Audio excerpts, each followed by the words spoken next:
Nityanandam. Donc cette vidéo est consacrée au travail, à un certain travail qui est fait actuellement pour véhiculer, pour faire que de nombreuses personnes dans le monde au lieu qu'elles soient conscientes de la vérité concernant les gourous, que ces personnes aient des images d'illusion concernant les gourous. Alors quand je parle de travail, il s'agit même de certains travail qui est fait carrément avec des rémunérations carrément. Dans ce travail, donc certaines personnes, ça va des personnes qui sont vraiment payées pour faire un travail qui consiste à, à mettre des pouces à l'envers dans les médias sociaux, sur les vidéos, ou à faire des mauvais commentaires. Donc ça va, voilà, il y a certaines personnes qui touchent des rémunérations pour ça. Et ça va même jusqu'à d'autres personnes qui sont carrément rémunérées pour faire des meurtres carrément. Et malheureusement, des meurtres qui malheureusement, assez souvent, qui aboutissent, que les personnes sont vraiment tuées pour le bon. Et dans toute cette ambiance, ok, de meurtre rémunéré et tout ça, aussi on voit la police bizarrement, curieusement, qui est inactive. Hein, inactive, il y a malheureusement là encore beaucoup d'exemples qu'on pourrait donner. Bon, mais ce n'est pas le but, de cette vidéo. J'essaie de rester centré. Et donc le but de cette vidéo, c'est déjà, donc c'est par rapport à ce travail, ok. Et c'est donc c'est surtout cette vidéo, je vais essayer de la centrer particulièrement sur le fait de comment on en est arrivé là, puisque ça n'a pas toujours été comme ça.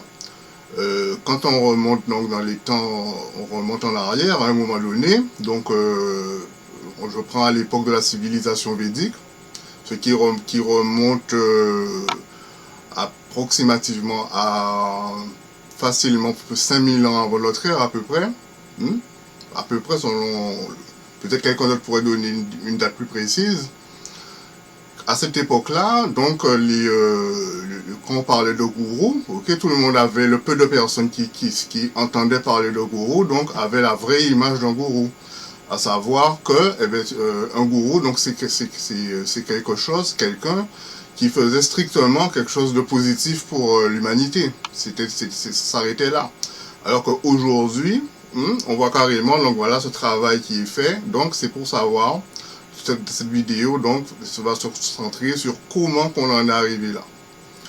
Donc, comment on en est arrivé là? Eh bien, donc, comment savoir comment on en est arrivé là? Ben, c'est de prendre là une frise chronologique et de regarder où ça a commencé. Alors, quand on regarde dans l'histoire qu'on connaît, quel est le premier événement, le premier moment dans l'humanité où on voit donc une organisation comme ça se concentrer comme ça sur les gourous pour faire sur un gourou pour faire voilà une trace. Le premier événement qu'on trouve, ça remonte aux persécutions chrétiennes. Donc là, si vous continuez à regarder cette vidéo, donc vous allez voir un hindou, vous allez voir moi en train de vous parler donc d'événements par rapport qui touchent aux choses chrétiennes. Et donc voilà un hindou qui parle de choses chrétiennes. Et pourquoi vous allez voir ça? Pourquoi est-ce que je m'intéresse à parler de ça? C'est parce que donc la science, il y a donc actuellement donc ce problème qui est actuel, hein, de persécution, d'illusion sur les gourous, et comment résoudre un problème d'une façon générale. Tout simplement, la science védique conseille d'atteindre un certain état, d'être complet par rapport au problème. Quand on est complet par rapport à un problème, ça veut dire qu'il n'y a rien à rajouter, on ne peut rien rajouter. Et comment y arriver? Donc cette même science conseille de remonter à la racine du problème, c'est-à-dire au départ, au premier événement qu'il y a eu. Et donc quand on se dit que ben, tiens, on va pratiquer donc cette méthode védique de remonter à la racine du problème, donc ben, c'est là qu'on tombe sur cet événement de persécution des chrétiens, tout simplement, voilà. Donc là, vous avez compris, vous allez pourquoi je vais donc parler comme ça pendant un bon moment sur donc les premières persécutions chrétiennes en particulier. Alors, pourquoi dire que le Christ était un gourou? Pourquoi pas Moïse? Pourquoi pas Mahomet? Pourquoi le Christ en particulier? Là encore, si donc simplement en se basant sur si on se base simplement sur les mots, sur qu'est-ce que c'est qu'un gourou, simplement, ok, donc la science védique dit simplement que ce mot signifie toute chose qui fait passer un être humain de l'obscurité à la lumière spirituelle. Et aussi, donc cette même science, qu'est-ce qu'il se dit aussi que quand un être humain passe, donc qu'il le veuille ou non, quand un être humain fait des progrès vers cet état de supraconscience, d'illumination, simplement quand il se rapproche de cet état-là, quand il se rapproche, qu'il le veuille ou non, c'est la nature humaine, cette personne, cet être humain se met à manifester des pouvoirs divins, Shakti en sanskrit, des pouvoirs divins. Et là, donc là encore, quand on observe, c'est comment on observe les faits, on regarde les gens qui étaient autour de Moïse, hein, je parle comme ça, de Moïse et de Mohamed, par exemple. Les gens donc on voit que personne autour de Moïse en particulier ne s'est mis à manifester donc des pouvoirs divins. Donc si vous avez compris le truc, c'est synonyme de faire des progrès vers cet état d'illumination. Pareil pour Mahomet. Par contre, pour le Christ, effectivement, d'après le peu de textes qu'on a, hein, là aussi c'est notre sujet pour voir comment les textes ont échappé à la censure, c'est notre sujet, mais bon, en limitant ce qu'on a, d'accord, eh bien, on voit par exemple Pierre, hein, qui marche sur l'eau un petit peu, même s'il ne réussit pas tout à fait. Et là donc, selon cette science védique, le fait d'arriver même comme ça, à faire donc cette petite performance, d'arriver à marcher sur l'eau, de manifester un petit peu cette Shakti, eh bien, c'est donc synonyme d'un certain progrès, d'un certain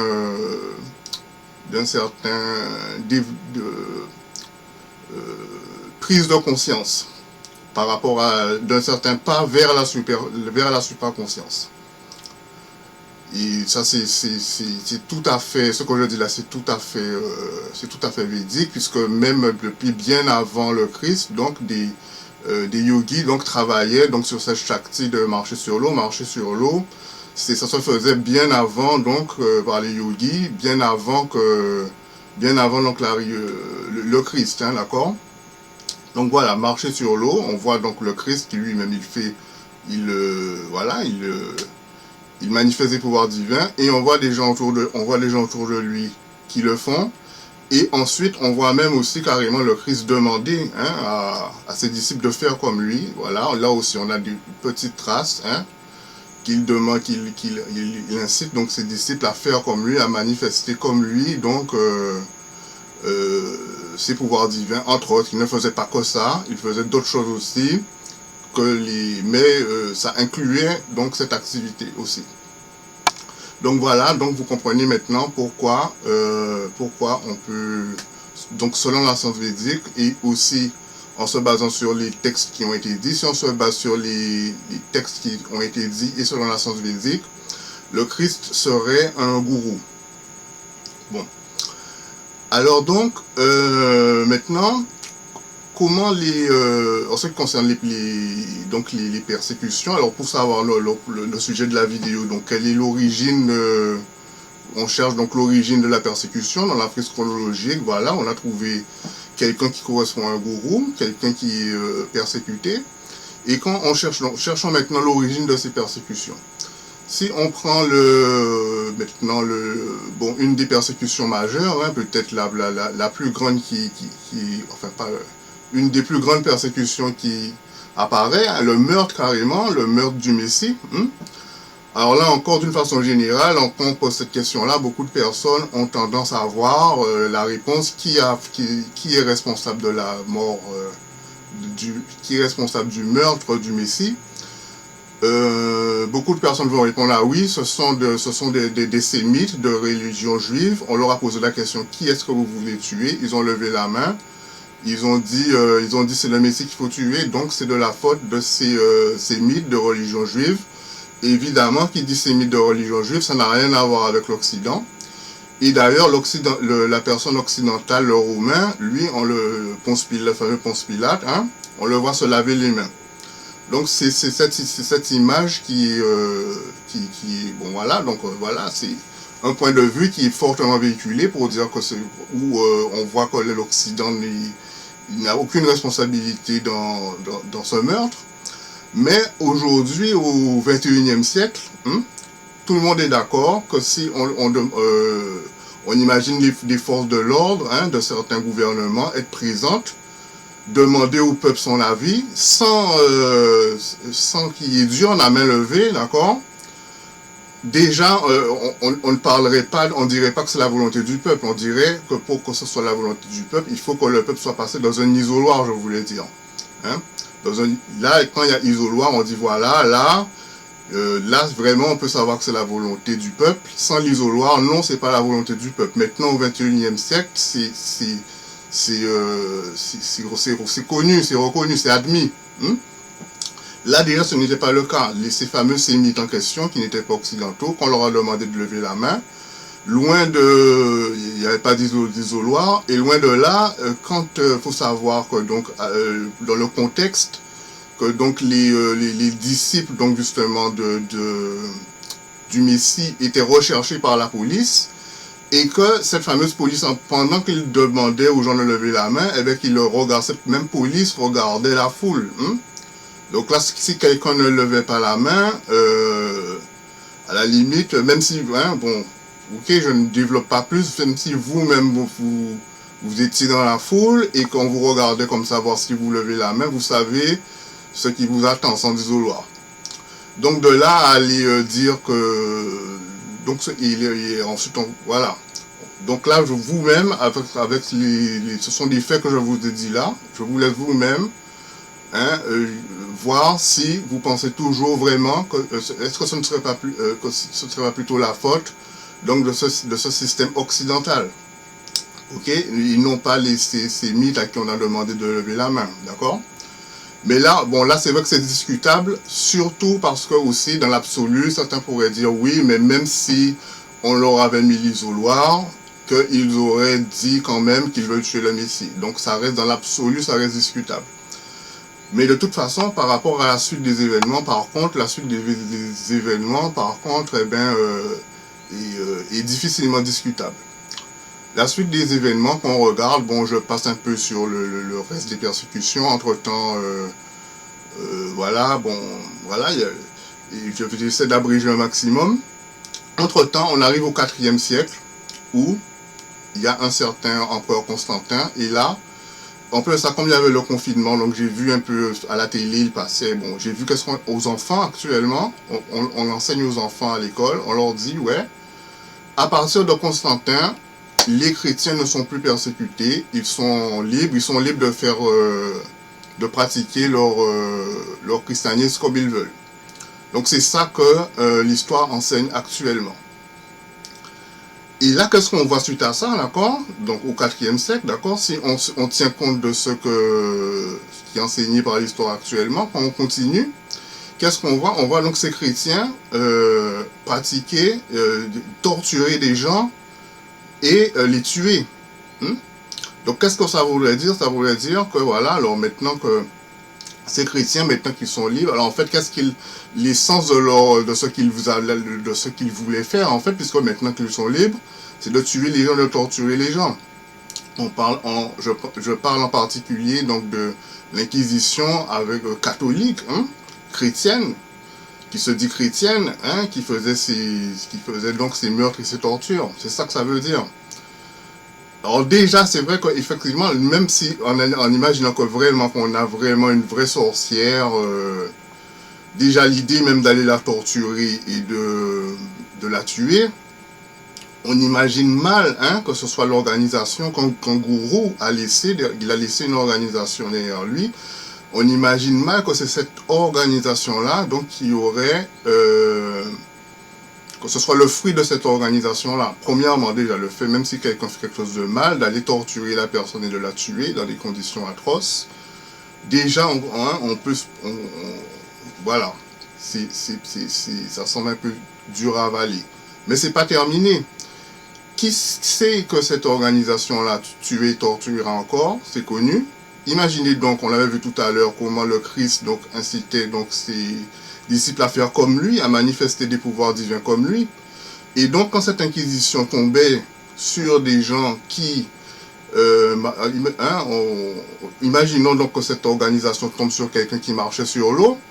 Vous savez qu'est-ce que ces gens qui se disaient chrétiens faisaient à cette personne? Comment qu'elle subissait des tortures et qu'elle mourait, d'accord?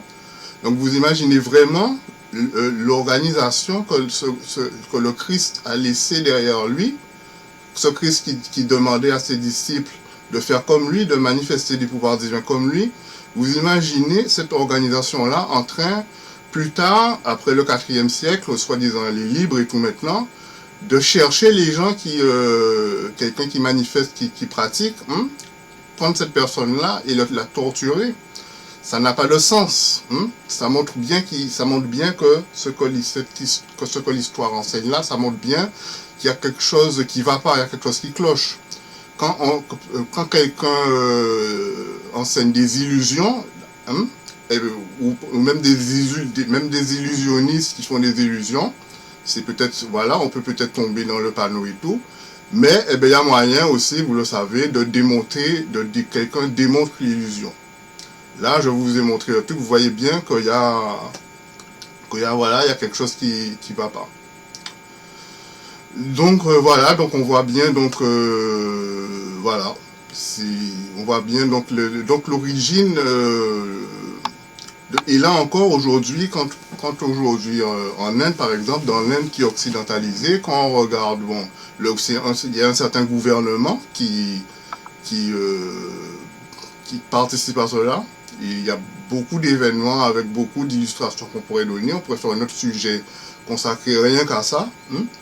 Et quand on regarde à quoi ressemble ce gouvernement, est-ce que ce gouvernement... Alors en Occident, il y avait plusieurs civilisations. Il y avait par exemple la civilisation grecque, la civilisation viking, la civilisation gauloise. Il y avait beaucoup d'autres civilisations donc en Occident. Et à quelle civilisation actuellement le gouvernement indien, entre autres, à quelle civilisation qui ressemble? Regardez comment au niveau du système politique, comment c'est architecturé. On voit bien que c'est, quand on regarde avec un Sénat, des politiciens, tout ça, on voit bien que c'est dérivé, c'est hérité, c'est inspiré du système romain. Ce même système romain qu'on a vu qui a mis en place cette église se disait catholique et qui torturait ceux qui pratiquaient les manifestations de pouvoir divin, comme leur gourou leur demandait. Voilà, le gouvernement romain. Et là j'ai pris l'exemple de l'Inde, mais en fait, actuellement dans tous les pays occidentaux, ça ne se limite pas à l'Inde, tous les pays qui ont été occidentalisés, que ce soit qui ont un système politique, il n'y a pas de doute, ce système politique, il vient ni de la Grèce, ni d'ailleurs, etc. Ça vient, on voit bien que c'est typiquement donc hérité donc de la civilisation romaine. Donc voilà, donc j'ai donc cherché à pratiquer cette méthode, de remonter aux sources des premières persécutions pour savoir d'où ça vient. Et voilà ce que j'ai trouvé. Ça reviendrait donc à cette civilisation romaine qui maintenant que toute la planète un peu a tendance à se calquer sur ce modèle, ça viendrait donc de là. Alors bien sûr, je prétends pas tout savoir en histoire, peut-être même qu'il y a d'autres événements antérieurs à ça, pourquoi pas, peut-être que ça remontera plus loin encore. Donc si vous avez d'autres connaissances historiques que moi, plus avancées, ne serait-ce que moi, je serais très content de l'apprendre. N'hésitez surtout pas à mettre quelques commentaires. Et sinon, j'espère que donc cette vidéo vous aura enrichi vos connaissances. C'est bien de savoir, voilà, qu'actuellement, prochainement, vous entendrez parler de gourous, on dit des choses, voilà, sur les gourous. Premièrement, de savoir, voilà, vous saurez d'où ça vient et vous aurez peut-être l'idée de chercher si vraiment c'est vrai, les illusions, tout ça. Même au jour d'aujourd'hui, on voit actuellement, voilà, voilà, je répète, hein, les personnes qu'on paye et tout. Donc tout simplement, bon, on ne peut pas tout dire sur le sujet, mais au moins, je voulais donc faire cette frise chronologique pour ce travail de remonter à la racine. J'espère que que ce sera enrichissant pour vous. Merci, Nityanandam. Namaste, Nityanandam, à bientôt.